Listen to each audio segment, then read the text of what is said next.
Coming in for a low approach from the east. We're looking out to the east there down the Strand Beach. You can see towards Duluth Castle, yes. You can see the Catalina majestically flying in full sea trim as she comes in to her first pass.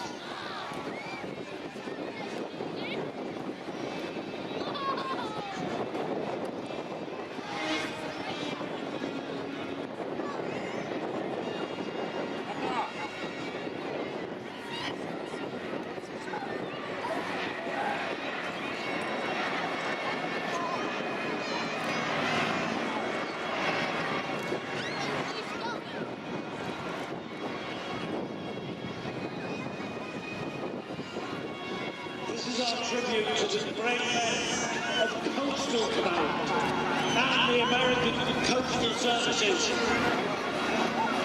who flew this great flying boat around the world. Legendary black caps of the Pacific and flew from India on one of the longest shuttle services across the Indian Oceans and the Southern Oceans to Australia during World War II. All missions flown at night. They were some of the first aircraft to have airborne radar. They flew these long, dangerous missions, keeping communications open between the UK and the Pacific.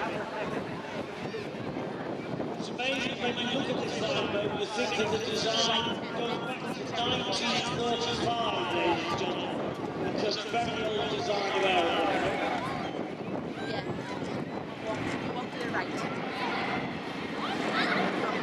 You can see it is also amphibious. The first aircraft were called Catalinas, and it was in fact the Canadians that started putting wheels on them, and they called them Canso. It's known as Canso in Canadian service. Now the wingtip motors hold it up, giving it quite a few extra miles an hour speed, and you can see the clean lines of the aircraft and the planing surfaces underneath. The two big blisters behind the cockpit were used for spotting for U-boats. These aircraft used to drop mines, torpedoes, aerial torpedoes and bombs, or sea mines. And it was an aircraft like this that Andrew Portrush won the Victoria Cross flying from Ireland out over the North Atlantic when his aircraft was fired shot up by a German U-boat. But he returned even though he was wounded, and eventually they scraped the U-boat and it was recorded as probably sunk. But Portrush was very seriously wounded. He passed the closures, co-pilot where he went for rest, but insisted on taking the control as it came back to its base here in Ireland. Portrush subsequently awarded one of the very few Victoria Crosses awarded to Coastal Command. Charming and unassuming man. Catalina had two crew, and George Ward actually had a flight engineer who was in that little pile between the two engines.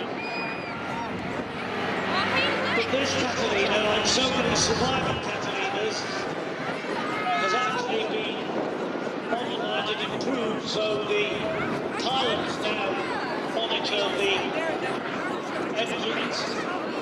The aircraft was used for many years as a water bomber in Canada, and in fact, I first saw this aircraft in 2001. There you can see they put the gear down now, fixed slow the gears, co-pilot, so you can see capability to land on land.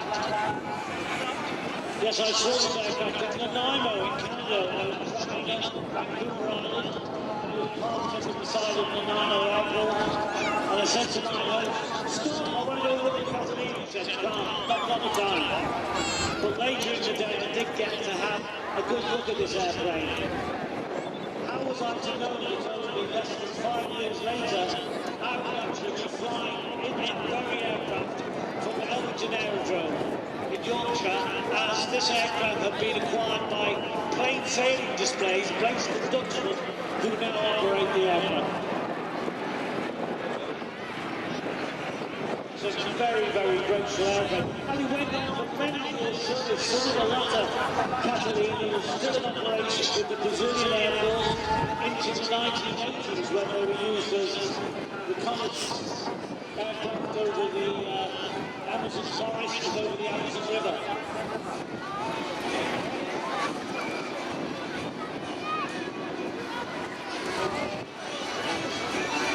In later years, Catalinas were used as fire bombers as well in Spain, and also there was a plan to run commercial service through Africa from Europe with the Catalina, but that came to naught. Well, the main reason being the difficulty in operating Catalina at high altitude off Lake Victoria with a passenger load. Look ahead of you, ladies and gentlemen. As you see the Catalina, with Derek Head at the controls, Fritz Taylor co-pilot, ladies and gentlemen, consolidated PBY Catalina.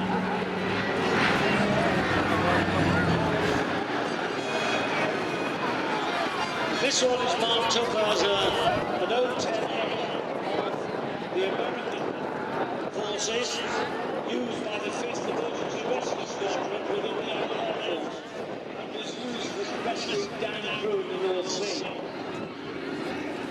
Due to engine problems, he couldn't take off one day, so the crew had to abandon her after she was shot up by a Messerschmitt 262 jet and eventually sunk.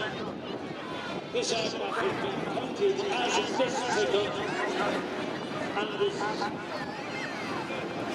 plain sailing's tribute to the young Americans who provided rescue services along with the Royal Air Force in the North Sea, the Irish Sea during World War II.